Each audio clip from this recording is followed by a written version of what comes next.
నమస్తే. నేను మీ కుప్ప పద్మిని. ఇన్నాళ్ళు మీ సపోర్ట్‌ని నాకందిస్తూ, మీ ప్రేమని నాకందిస్తున్న ప్రతి ఒక్కరికి కృతజ్ఞతలు.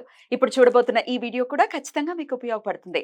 లైక్, షేర్ అండ్ సబ్స్క్రైబ్ చేసి మీ ఇష్టాన్ని, అలాగే మీ సపోర్ట్‌ని నాకందించండి. అలాగే ఈ వీడియో పట్ల మీ అభిప్రాయాన్ని కామెంట్ సెక్షన్‌లో కామెంట్ చేసి నాకు తెలియజేయండి. నమస్తే. ఓం శ్రీ గురుభ్యో నమః.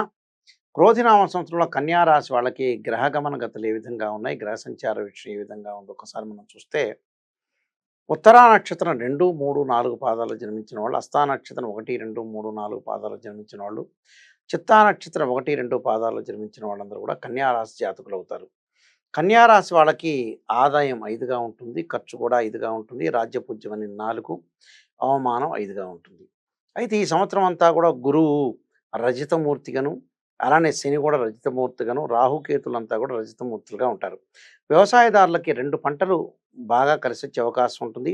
ఆదాయం సంతృప్తికరంగా ఉంటుంది. విద్యార్థులు ఉత్తమమైన ఫలితాలు పొందేందుకు మిగిలిన వారి కంటే కూడా కొంత ఎక్కువగా శ్రమపడాల్సిన అవసరం ఉంటుంది. కన్యా రాశి వాళ్ళకి 6వ స్థానంలో శని సంచారం వల్ల ఆర్థిక పరంగా ఆదాయం బాగా ఎక్కువ ఉంటుంది. సప్తమ స్థానంలో రాహు యొక్క సంచారం, అష్టమంలో గురువు, అలానే మనకి మే నుంచి వృషభ రాశిలోకి గురువు యొక్క సంచారం వల్ల భాగ్యంలో గురువు యొక్క సంచారం, జన్మంలో కేతు, రవి, బుధ, అలానే శుక్రగ్రహాలు ఒక రాశి నుంచి మరొక రాశికి నెల రోజుల సమయం అనేది పడుతుంది. దానితో పాటు కుజుడు 45 రోజుల పాటు ఉంటుంది. ఈ కన్యా రాశి వాళ్ళకి ముఖ్యంగా చూస్తే వ్యవసాయదారులకు అనుకూలమైన ఫలితాలు, 6వ స్థానంలో శని యొక్క సంచారం వల్ల ఆర్థిక ఆదాయం బాగా పెరుగుతుంది. భాగస్వామ్య వ్యాపారం బాగా కలిసొచ్చే అవకాశం, ఉద్యోగస్తులకు కూడా ప్రమోషన్లు రావటం, స్థానభ్రంశం జరిగే అవకాశాలు ఎక్కువ ఉంటాయి. అంటే ఏప్రిల్ వరకు కూడా గురువు బాగలేడు కాబట్టి ఆర్థిక పరంగా జాగ్రత్తగా ఉండాలి. తర్వాత మే 1వ తారీఖు నుంచి దేవగురు అయిన బృహస్పతి మారటం వల్ల వృషభ రాశిలోకి అప్పటి నుంచి అనుకూలమైన ఫలితాలు జరిగే అవకాశం ఉంది. అంటే ఈ క్రోధినామ సంవత్సరం మనకి మే నుంచి అనుకూలమైన ఫలితాలు జరిగే అవకాశాలు ఎక్కువ ఉంటాయి. విద్యార్థులకు కూడా అనుకూలమైన కాలం అని చెప్పుకోవచ్చు. ఆదాయం సంతృప్తికరంగా ఉంటుంది. అలానే పరిస్థితులు అనుకూలంగా ఉండటంతో నూతన వ్యాపారాలకు కూడా వీళ్ళు పెట్టుబడులు పెట్టే అవకాశాలు ఎక్కువగా ఉంటాయి. స్వతంత్ర వృత్తుల వారికి కూడా ప్రజలు తమ బాగు కంటే కూడా స్వార్థానికి ఎక్కువగా విలువ ఇవ్వటం, అలానే అన్ని రంగాల వాళ్ళకి కూడా ప్రోత్సాహం లభించే అవకాశం ఉంటుంది. బహుమతులు అందే అవకాశం ఉంటుంది. నూతన కార్యక్రమాలు ప్రారంభించడం ద్వారా కూడా ఆదాయాన్ని పెంచుకుంటారు. సాంకేతిక రంగం వారికి కూడా అలానే నీచమైన సాంగత్యం కారణంగా ప్రాణం మీదకి ముప్పు తెచ్చుకునే అవకాశం ఉంటుంది. కాబట్టి నీచమైన సాంగత్యాన్ని తీసివేయాలి.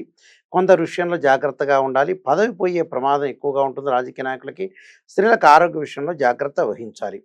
ధనాభివృద్ధి, అలానే శుభ కార్యక్రమాల్లో అనుకూలత, అలానే ఇష్టబంధు సమాగమము, అలానే గృహ నిర్మాణ ప్రయత్నాలు సఫలీకృతం అయ్యే అవకాశాలు ఉంటాయి.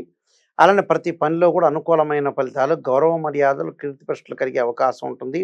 అలానే వృధా వైరాలు, అలానే తరచూ కొన్ని ఇబ్బందులు, ఆరోగ్య లోపములు, కళత్ర వర్గంతో కొన్ని పేచీలు ఏర్పడే అవకాశం ఉంటుంది. భార్యాభర్తల మధ్యలో సమస్యలు రాకుండా కొద్దిగా కాపాడుకుంటూ ముందుకు వెళ్ళాలి. దాంతోపాటు 6వ స్థానంలో షష్టమంలో శని యొక్క సంచారం వల్ల అనుకూలం, అంటే ఆర్థిక పరంగా, అభివృద్ధి పరంగా విద్యార్థులు విజయం సాధించే అవకాశం, వివాహ సంబంధిత కార్యక్రమాల్లో కూడా ముందుకు సాగే అవకాశాలు ఉంటాయి. గృహంలో ఆనందము, గృహ వ్యాపారాల్లో అభివృద్ధి చెందే అవకాశం ఉంటుంది. శుభాది కార్యక్రమాల్లో కూడా పాల్గొనే అవకాశాలు ఉంటాయి.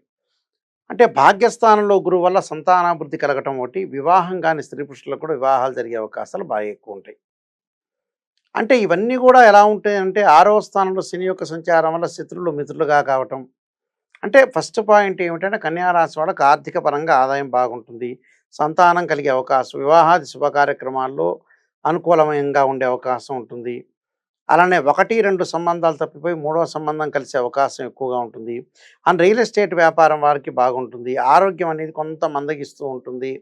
కొంత ఇబ్బంది కలిగే అవకాశం ఉంటుంది. కొన్ని పనుల యందు అనుకోని ఇబ్బందులు కలుగుతాయి. అలానే కొన్ని సమస్యలు తీరినప్పటికి కూడా కొంత ప్రశాంతత చేకూరదు అనే ఒక ఆలోచనలో ఉంటారు. కొంతమంది వ్యక్తుల ద్వారా కూడా అంటే కొత్త వ్యక్తులు జీవితంలోకి వచ్చే అవకాశం ఉంటుంది. ప్రయాణాలు చేసే అవకాశాలు ఎక్కువగా ఉంటాయి. కాబట్టి అనుకూలంగా ఉండే అవకాశం, శుభ కార్యక్రమాల అనుకూలత కూడా ఉండే అవకాశం ఉంటుంది. సుఖము, ధనధాన్య వృద్ధి, ఇష్టబంధు సమాగమము, గృహ నిర్మాణాల ప్రయత్నాలు కూడా జరిగే అవకాశాలు ఎక్కువగా ఉంటాయి. అంటే అంతా కూడా అనుకూలంగా ఫలితాలు జరుగుతాయి. అంటే ఏమిటి మరి ఆదాయం 5 ఉంది, ఖర్చు 5 ఉందని అంటే ఆర్థిక పరంగా బాగుంటుంది. ఆర్థిక పరంగా బాగుండదని కాదు. ఆర్థిక పరంగా అనుకూలంగా ఉంటుంది. అనుకూలంతో పాటు కొంత ఖర్చయ్యే సూచనలు కూడా ఉంటాయి. ఆ విషయాన్ని కూడా కొంత దృష్టిలో పెట్టుకొని ముందుకు వెళ్ళాలి. అంటే ప్రతి పనిలో కూడా అనుకూలంగా ఉండే అవకాశం ఉంటుంది. ప్రజల బాగు కంటే కూడా కొంత స్వార్థానికి ఎక్కువగా విలువిచ్చే అవకాశం, నూతన కార్యక్రమాలు ప్రారంభించే అవకాశాలు కూడా బాగా ఎక్కువ ఉంటాయి కాబట్టి అనుకూలమైన ఫలితాలు ఎక్కువగా ఉంటుంది. గౌరవ మర్యాదలు కూడా బాగా పెరిగే అవకాశాలు ఉంటాయి కాబట్టి ప్రతి పనిలో కూడా ముందుకు వెళ్ళొచ్చు. వివాహం కాని స్త్రీ పురుషులందరూ కూడా వివాహాలు జరిగే అవకాశం ఉంటుంది.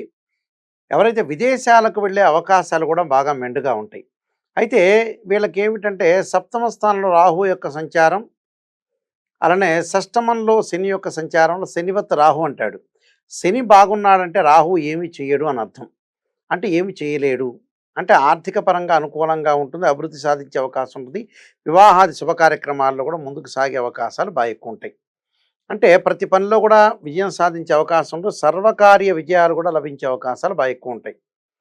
అందువల్ల ప్రతి పనిలో కూడా విజయం సాధించాలంటే ఏంటంటే గ్రహాలనేవి అనుకూలంగా ఉండాలి. అనుకూలంగా ఉంటేనే మనకు ముందుకు వెళ్ళే అవకాశాలు ఎక్కువగా ఉంటాయి.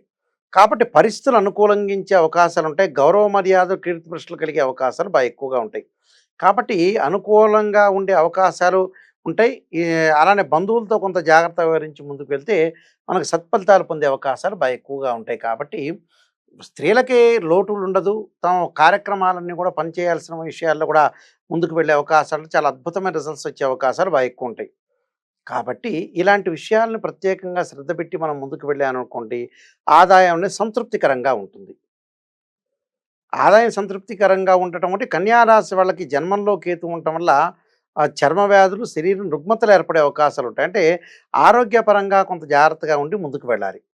ఆరోగ్యం అనేది ఇబ్బంది కలగకుండా ఉండాలంటే కొంత మానసికంగా ఆందోళన తగ్గించుకోవాలి. దీర్ఘకాలిక వ్యాధులు ఉన్న వాళ్ళు కూడా కొంత చక్కగా జాగ్రత్తగా వివరించి ముందుకు వెళ్తే మంచి ఫలితాలు వచ్చే అవకాశాలు బాగా ఎక్కువగా ఉంటాయి. అంటే ఇలాంటి విషయాల్లో కూడా ప్రత్యేకంగా గృహ నిర్మాణం చేపట్టబడే అవకాశాలు కూడా వీళ్ళకి మెండుగా ఉంటాయి. అందువల్ల మీకు ఆదాయం, ఖర్చు ఇద్దరు కూడా సమానంగా ఉండటానికి కొన్ని ప్రత్యేకంగా జీవితంలో చేయాల్సినవన్నీ కూడా కొంత చేసి ముందుకు వెళ్ళే అవకాశాలు బాగా ఎక్కువ ఉంటాయి. అలాంటప్పుడు ఇలాంటి విషయాలన్నీ కూడా మనం కూలంకషంగా ఆలోచన చేసి మన జీవితంలో ఎలా జరగబోతుంది, ఏమిటి అనేది కూడా కొంత ఆలోచన చేయాలి. అయితే 6వ స్థానంలో శని బాగా కాపాడుతుంటాడు. అయితే అక్టోబర్, నవంబర్ మాసాల్లో కొంత వక్రగతి, వక్రత్యాగాలనేవి ఉండటం వల్ల గురువుకి, శనికి ఆ సమయంలో కొంత ఆరోగ్యపరంగా ఇబ్బందులు లేకుండా జాగ్రత్తగా ఉండాలి. అలానే రేపు మే నుంచి నా భాగ్యంలో గురువు రావటం వల్ల కూడా మంచి ఫలితాలు జరగటం ఒకటి, అలానే అనుకూలత, తలచిన కార్యక్రమాలన్నీ కూడా జరగటం ఒకటి, శుభ కార్యక్రమాల అనుకూలత, సుఖము, ధనధాన్య వృద్ధి, అలానే గృహ నిర్మాణము, కొన్ని కలిసి వచ్చే అవకాశం, స్త్రీ సౌఖ్యము, అలానే పరిస్థితులు అనుకూలంగా కలిగే అవకాశాలు, ప్రయాణాల వల్ల లాభం కలిగే అవకాశాలు ఎక్కువగా ఉండటం ఒకటి. అంటే కొన్ని మంచి పనులు జరిగే అవకాశాలు ఎక్కువగా ఉంటాయి. అంటే ధన సంపదలు బాగా పెరుగుతాయి. ఆర్థిక పరంగా కూడా అనుకూలంగా సాధిస్తున్నా ఆమె కేతు మంత్రాన్ని చేయటం వల్ల కూడా మంచి ఫలితాలు జరిగే అవకాశం ఎక్కువగా ఉంటుంది. కాబట్టి వీళ్ళ విషయాల్ని కూడా సుబ్రహ్మణ్య స్వామి ఆరాధన, సుబ్రహ్మణ్య స్వామి అష్టకము, అలానే విష్ణు సహస్రనామ పారాయణం ఒకటి, అలా లలితా సహస్రనామ పారాయణం చేయటం వల్ల కూడా సుఫలితాలు జరిగే అవకాశాలు ఎక్కువగా ఉంటాయి. కాబట్టి క్రోధినామ సంవత్సరంలో కన్యా రాశి వాళ్ళందరికీ కూడా సుఫలితాలు జరగాలని ఆశిస్తూ సర్వే జనాసుకున్నాం.